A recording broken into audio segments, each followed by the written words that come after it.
ললিতা বলছে আচ্ছা সমস্যা তো এই নাবিককে নিয়ে এদিকে আমাদের বেলা কাটছে আর নাবিক পারি করে না আমাদের। তোমা কেন পার করছে না, কেন পার করছে না?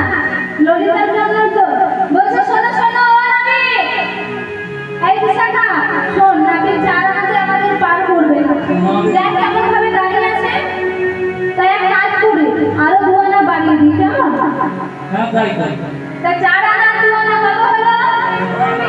হ্যাঁ আগে থেকে হিসাব করতে মা জানে দুয়ানা করেই পারছে, বেশি তো আর হবে না।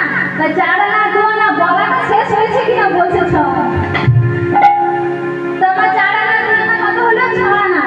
নাবিককে বলছে ও নাবিক শোনো শোনো, 6 আনা 6 আনা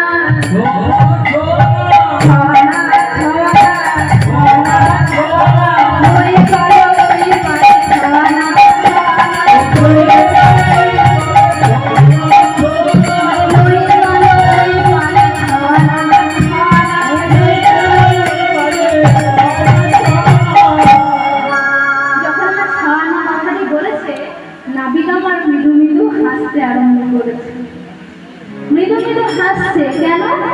যখন আমার 6 আনা টাকাটি বলেছে নাবিকের মনের মধ্যে একটা বাসনা জেগেছে। কি? নাবিক বলছে ললিতা তোমরা 6 আনা বলছো বটে, আমি তাই দাঁড়িয়ে দাঁড়িয়ে ভাবছি আমার বহুদিনের সাধ, মনে বড় আশা, জানো? ললিতা বলে তোমার আবার কি সাধ? ও মা দেখবেন আমাদের মেয়েদের না যদি একসাথে একটা ছেলে পড়ে যায় তাহলে কি অবস্থা হবে যে পরে সেই জানে।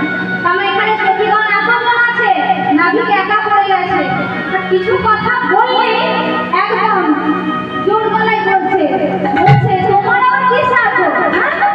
যখন মা বলেছে ললিতা বলছে, এবার নাবিক বলছে আমার মনে বড় আশা